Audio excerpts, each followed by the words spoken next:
तो गाजीपुर की तरफ रुख करेंगे, जहां पर यूपी के मंत्री रविंद्र जायसवाल ने बाढ़ प्रभावित क्षेत्रों का दौरा किया है। इस दौरान उन्होंने बाढ़ प्रभावित इलाकों के हालत का जायजा लिया है। आने वाले और जो है कार्यक्रम के तहत मंत्री रविंद्र जायसवाल ने बाढ़ पीड़ितों को राहत सामग्री वितरण की और साथ ही कार्य को लेकर अफसरों को दिशा निर्देश दिए हैं। गाजीपुर की 5 तहसीलों के दर्जन गकनवा गंगा में आई बाढ़ की चपेट में है, बुरी तरह बाढ़ से प्रभावित है। इन गांवों के लोगों का जीवन अस्त व्यस्त है। बाढ़ से किसानों को दिक्कत है, चौपट उनकी फसल हो गई है। बाढ़ प्रभावित इलाकों में लोगों के सामने बड़ी मुश्किलें बढ़ गई हैं। ऐसे में यूपी सरकार के मंत्री ने गाजीपुर का जायजा लिया है बाढ़ प्रभावित क्षेत्रों का, और उन्होंने बाढ़ पीड़ितों को सरकार की तरफ से राहत सामग्री प्रदान की। बाढ़ पीड़ितों को सरकार की ओर से हर मदद का भरोसा भी दिलाया। मित्रों नमस्कार।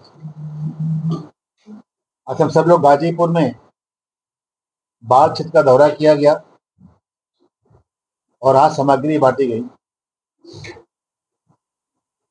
जो जिले के प्रशासन के लोगों के बैठक लिया गया, उसमें पाया गया कुल 143 प्रभावित राजस्व गांव हैं जहां बाढ़ प्रभावित हुआ है।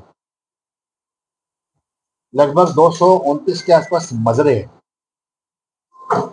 और 115 हमारे मजरे प्रभावित है। कुल 115 हैं और हमारे पास लगभग 40 सड़कें ऐसी हैं जो यातायात को प्रभावित की है।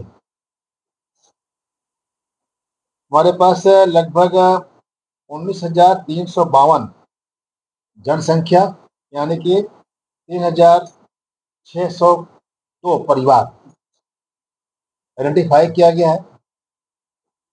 सरकार की तरफ से इनको सारे सुविधाएं दी गई है, अनाज का भी है, पका हुआ खाना भी है, वो पहुंच रहा है।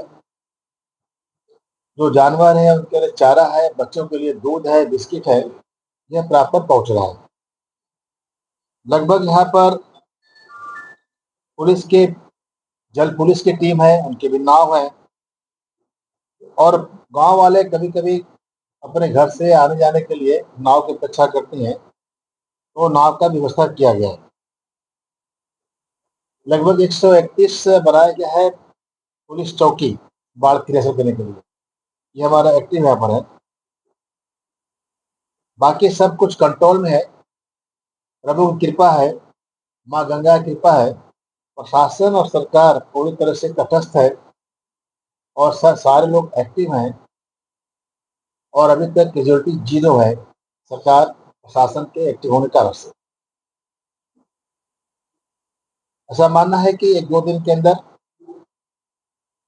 बाढ़ घटना शुरू होगा, जो रिपोर्ट दिया है सिंचाई विभाग ने।